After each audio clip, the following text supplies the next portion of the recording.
Merci d'être sur la télévision Labari pour suivre le journal de ce jour, jeudi 7 novembre 2024. Mesdames et messieurs, bonsoir et bienvenue à tous.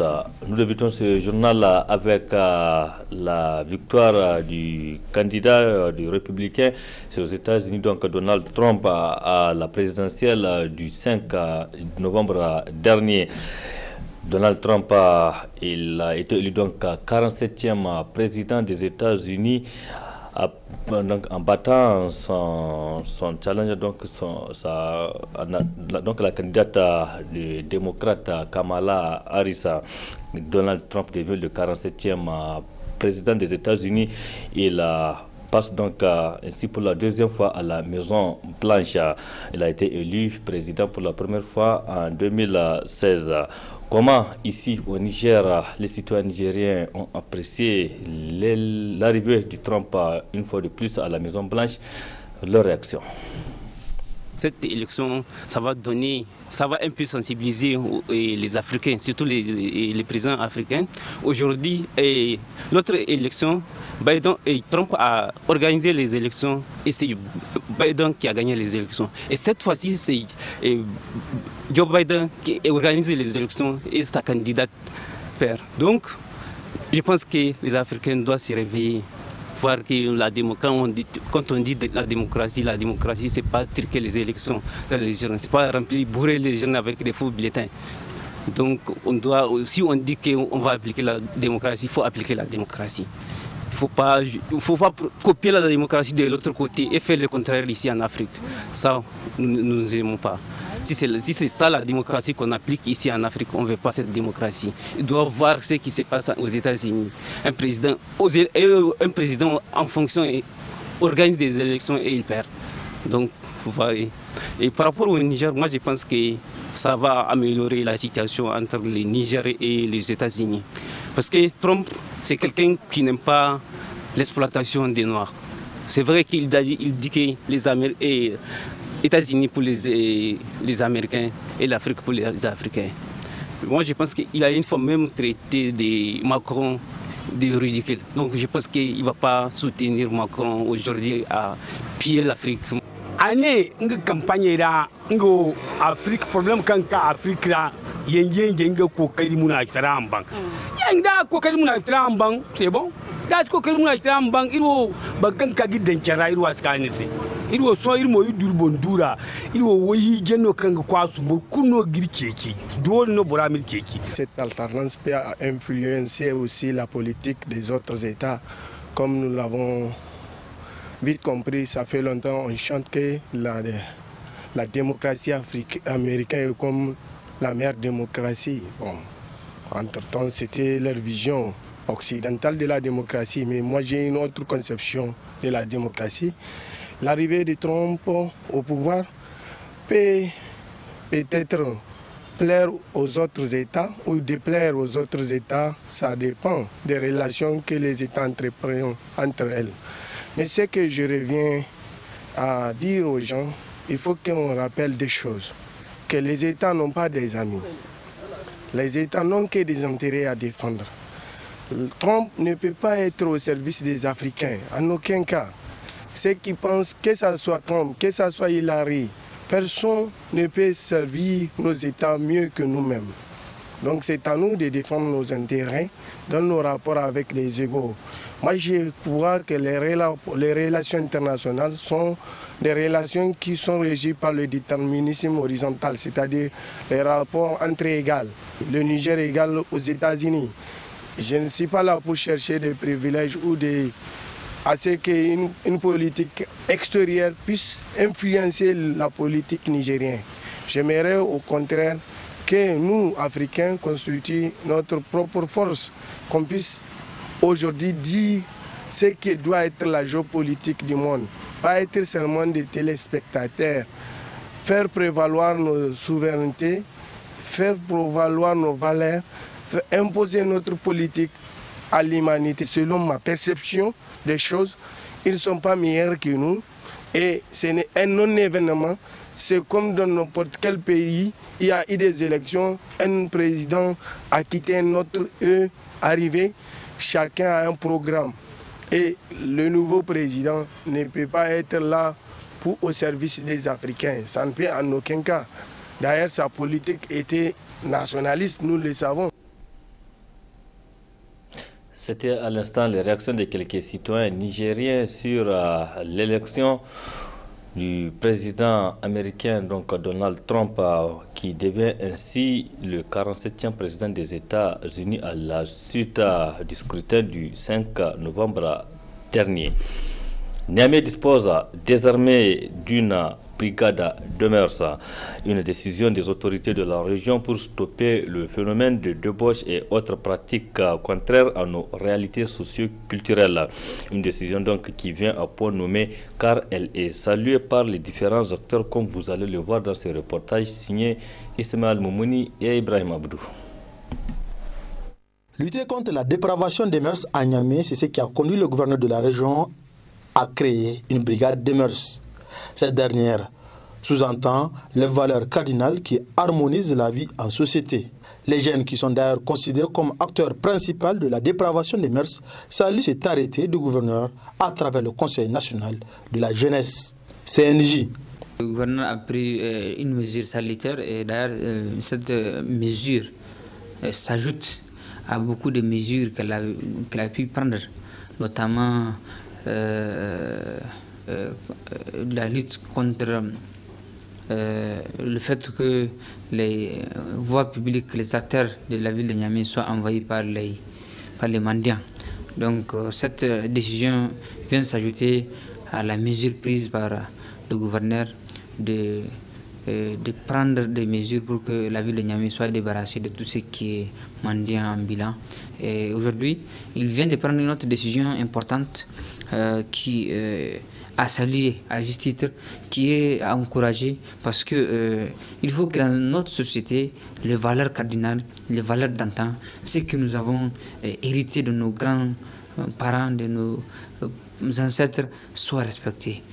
Nous sommes une société bien éduquée, une société qui a des mœurs, qui a des valeurs, qui a aussi de grandes responsabilités qui doivent revenir.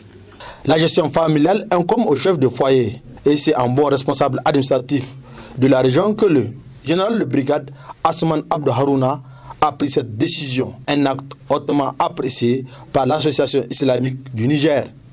Ce qui se passe dans la ville de Niamey et dans les grandes villes, ça ne doit pas honorer. C'est contraire à nos valeurs sociales, c'est contraire à ce que les gens connaissent. Donc, nous attendons cela et nous savons que cela va se passer. Pour nous, les musulmans du Niger, pour nous, l'association islamique du Niger, c'est quelque chose que nous attendons et que nous savons que ça viendra.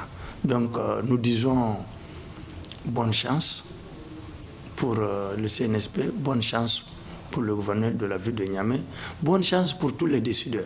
Et c'est pourquoi partout, tous les jours, dans toutes les grandes villes, dans tous les villages, dans toutes les communes, les gens ne font que prier Dieu pour que Dieu protège notre pays, pour que Dieu protège nos dirigeants qui sont en train de nous sauver, qui sont en train de prendre des décisions courageuses sur le plan social, sur le plan politique, afin de pouvoir mettre à l'abri donc les Nigériens.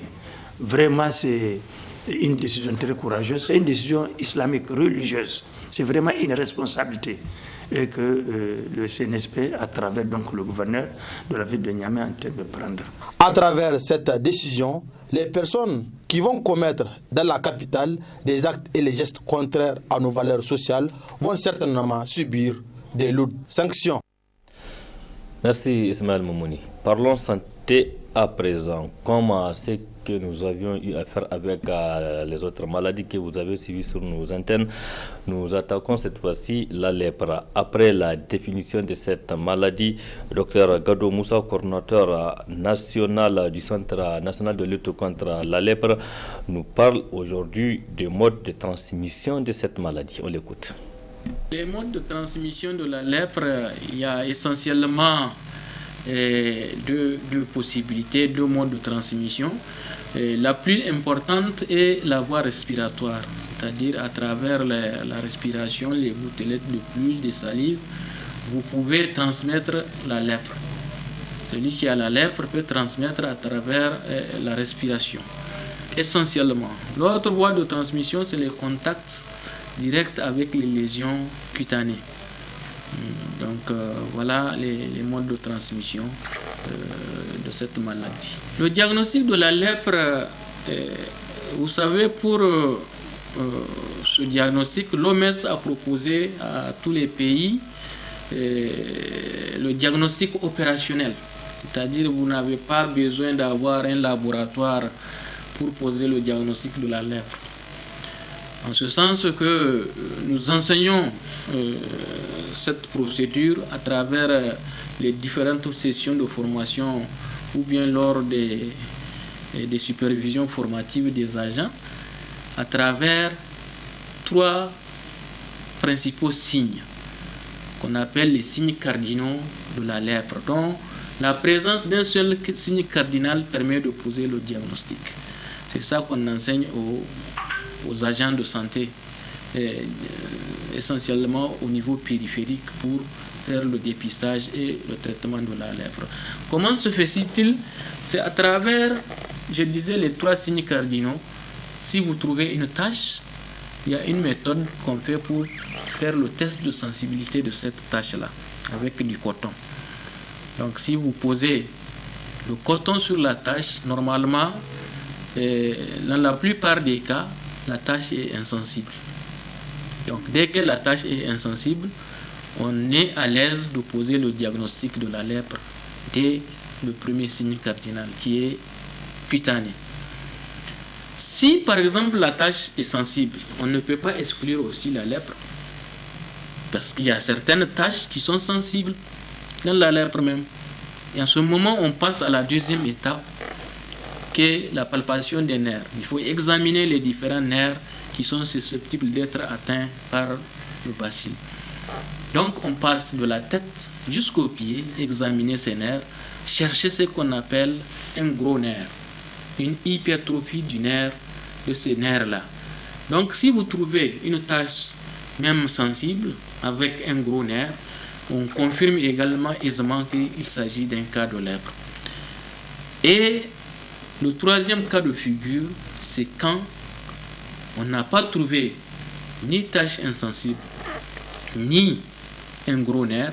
En ce moment, on peut se proposer de faire un examen de laboratoire qu'on appelle la bacilloscopie.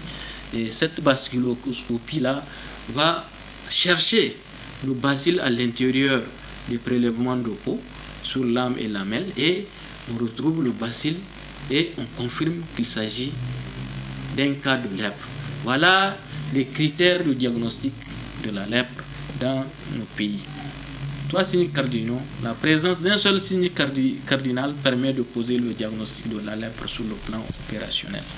C'était à l'instant Dr Gado Moussa, il est le coordinateur national du Centre national de lutte contre la lèpre. Donc, restez avec nous pour suivre d'autres explications sur cette maladie avec Dr Gado Moussa dans nos éditions à venir. Cette brève à présent, et c'est pour parler de ce communiqué de presse de la Confédération syndicale indépendante du Niger, CSI Niger. Le bureau de cette confédération, donc réuni en session extraordinaire hier 6 novembre 2024, a l'effet d'examiner la situation socio-politique et économique même du pays d'une part, et d'autre part parler des négociations entre le gouvernement et les centrales syndicales dans le contexte de la résilience et de la quête de la souveraineté véritable rang. Ce communiqué dont je vous donne la teneur sur instruction du Conseil national pour la sauvegarde de la patrie, le gouvernement, à travers le ministère de la fonction publique, du travail et de l'emploi, a récemment engagé des négociations avec les centrales syndicales en vue de consolider et perpétuer donc les climats sociaux apaisés. La Confédération syndicale indépendante CSI Niger, la force syndicale, s'est réjouie de cette initiative louable, combien bénéfique pour notre pays dans ce contexte de résilience et de refondation axée sur la quête d'une souveraineté nationale intégrale. Aussi faut-il ajouter que ce dialogue entre le gouvernement et les centrales syndicales intervient à un moment où les autorités de la transition multiplient les efforts pour alléger les souffrances de la population dans tous les domaines, précise le CSI Niger. À titre illustratif, retenons la réduction des prix des hydrocarbures et du ciment, des frais de soins de santé, l'octroi des permis de recherche et d'exploitation du pétrole à la société nigérienne du pétrole, Sonidep, ainsi que le projet de grande irrigation pour l'autosuffisance alimentaire au Niger, entre autres. C'est pourquoi la Confédération syndicale indépendante CSI Niger, la force syndicale, mesurant l'importance de ce dialogue dans le renforcement de la résilience de notre nation et la recherche de réponses aux aspirations légitimes des travailleurs et des peuples, exhorte fortement les deux parties à la convergence des opinions et des positions vers la sauvegarde de la patrie et l'intérêt suprême de la nation. Par ailleurs, la CSI Niger, force syndicale, reste convaincue que le laborieux peuple nigérien suit le processus avec attention et attend beaucoup de ce dialogue qui est sans conteste une étape fondamentale pour bâtir un avenir équitable et prospère. Ensemble, nous pouvons relever les défis actuels et construire une patrie forte et unie à l'écoute des citoyens. Donc c'était là la substance du communiqué de presse de la Confédération syndicale indépendante du Niger, CSI Niger, signé par son secrétaire général Bassirou Abdoulaye. Autre aspect de cette édition, rendons-nous à Dosso, où le nouveau sultan est connu depuis quelques jours. Il s'agit de Ahmadou Seydou Djermokoy Medanda. Il est le deuxième sultan après Seydou Djermokoy décédé en 2022. Comment les Dossolais apprécient la désignation du nouveau sultan? Réaction de Abdou Dika Songeze, il est habitant de Dosso. Je pense que, eu égard au vide que nous avions depuis le décès du sultan Medanda, et cette information est venue presque 2 ans après, et aussi très attendue par les populations de ce même sultanat. Je pense que le choix porté sur Amadou Souna est salutaire. Nous l'avons bien accueilli parce que nous pensons d'abord que, eu égard à sa capacité par le passé de diriger, de gérer, de planifier, et c'est vraiment un atout que moi personnellement j'ai beaucoup salué. Donc les autorités, les plus hautes autorités, pour penser vraiment au peuple du sultanat de Dosso en lui désignant un sultan. Et puis je pense que c'est bien tombé, parce que ce qui est le plus important, c'est de voir les différents défis que nous avons à relever. Et lorsque nous avons un chef, il est plus structurant, en tout cas, de songer à relever ces différents défis, qui sont les défis d'abord sécuritaires, et puis il y a le défi aussi de la sécurité alimentaire, c'est-à-dire le développement à la base. Donc pour tous ces défis qui nous attendent, le fait qu'on ait un chef et un averti par rapport à toutes ces questions, je ne peux que saluer cela. C'est un ayant droit, et puis c'est sur la base d'une liste qu'il a été désigné. Donc il a été désigné parmi d'autres ayants droit.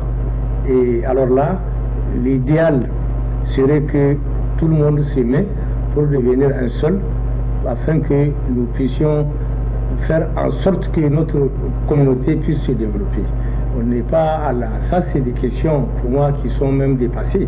On n'en parlera plus de cette question de pourquoi ceci, puisque tout le monde sait dans tous les cas pourquoi cela a été fait. Et deuxièmement, c'est une chance pour tout le monde à partir du moment où il n'est pas venu pour apprendre. C'est quelqu'un qui s'y connaît déjà dans le domaine de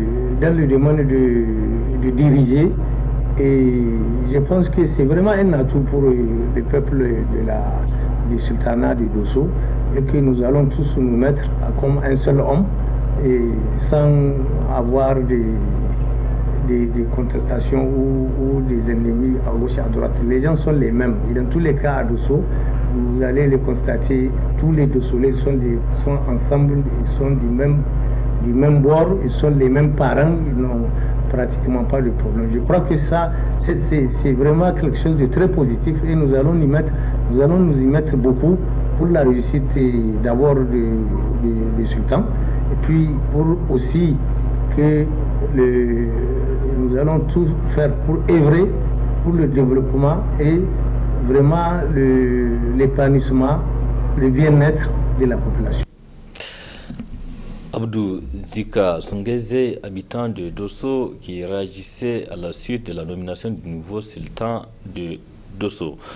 Dosso, où nous allons rester pour parler des activités exercées par les jeunes, notamment les taxis-motos ou kabu-kabu, une activité principale pour ces jeunes et qui génère assez de revenus. Dans la ville de Dosso, on les croise partout et ils sont prêts pour toutes les destinations à la grande satisfaction des usagers. Cependant, ces derniers temps, l'ambiance est morose dans la ville, nous rapportent nos reporters Boubacar Ibrahim et Ismaël Abdoulaye. Ils sont visibles partout à travers la ville et leur mission première, c'est d'assurer la mobilité urbaine. De l'expression générale Kabu Kabu et Adé d'État, l'activité, d'après les témoignages des exerçants, permet de garantir un moyen de subsistance pour le monde non négligeable.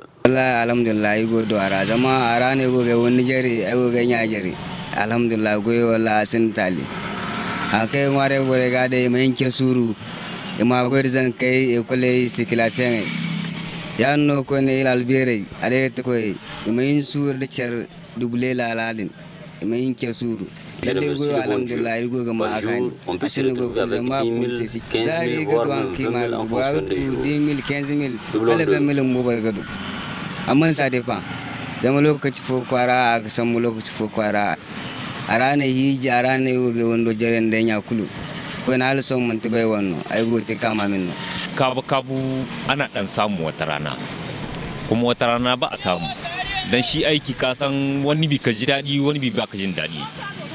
Parfois on gagne, parfois aussi il faut user de la patience. C'est la loi de la nature. Je peux me retrouver par jour avec 5 000 et des fois même les 3 000 sont difficiles. 3 000 ban samu. Essence gashi ya yi tsada muna rai a dinga. A lokacin da essence na 300 wallahi muna dan samu. Akwai aiki da dan dama amma kwanakin baya kai dai gaskiya sai a hankali. Me amma yanzu dai garin dai alhamdulillah ana samun. C'était un peu difficile les derniers jours avant la rentrée, mais maintenant ça va. Yana samun 10 000 ko 13 000 ko 15 000 dai hakan gare. Amma sai mutum ya hita wajen ne yake dan samu da dan damu amma dai cikin gari na dai mutum bai wuce haka nan kamar da wallahi alhamdulillah matakan ai gadu da mar kula gadu ya da wallahi alhamdulillah amma ga sabu irko hankul da aitun dai da gabi ta ai furko ra'ayi sine matan ai gate. Je remercie le bon Dieu car à chaque fois que je sors, je gagne le nécessaire. Je me retrouve des fois avec 9 000, 10 000, voire même 11 000. An fu dan tun da aitun da ayo hanka ai gadu no ai ga ne gabai da aitun ai ga ne gadu na 10,000 hankan ba 11,000 bon no ai ga ne gadu amma dan ne goyo gabor no ne gadu no dan ne man goyo gabor ya kini ni sudu no. Pour les déplacements des personnes du domicile au travail ou au centre des affaires, du périurbain au centre-ville, c'est 150 et 200 francs pour la course en fonction de l'engin choisi pour le trajet. Dans l'exercice de leur métier, ils déplorent la pression policière, bien que pour la plupart, celle-ci a connu un répit ces derniers jours. Voilà, la police est dans le C'est les agents de la police qui nous dérangent, mais ces derniers jours, ça va. Inda sun da musal kudu murmai in kaddare akwai matsala in sun kace takarru in mun kai takarru kuma diya da kai in iko tsare ka sai ya samu defo gare ka in kana da takarrunka kana da assurance kana da permis sai su ce a sai ka kawo carte grise Nous rencontrons beaucoup de difficultés avec l'autorité publique en lien avec la conformité. duye da kai in sun tsare ka sun samu wani abu gare ka kuma in sun kama ka wai ba abin da mil franc ko 2000 na za su yi ba suna iya sai ka ba da 5000 ko a ɗauki farfaran ka aka komseriya kaga akwai matsala wurin nan. Matsalolin mu da muke fuskanta dai yana da ɗan dama dai game da dai wajen polisai na cikin gari irin haka suna takura mutane don suna laɓewa na sai mutum ya kawo sai su hito su tare mutum wani bi kayan mutum ma ya samu ya tsaya. La seule difficulté, c'est celle liée avec la police circulation. Mais un changement a été opéré et la pression a diminué ces derniers jours.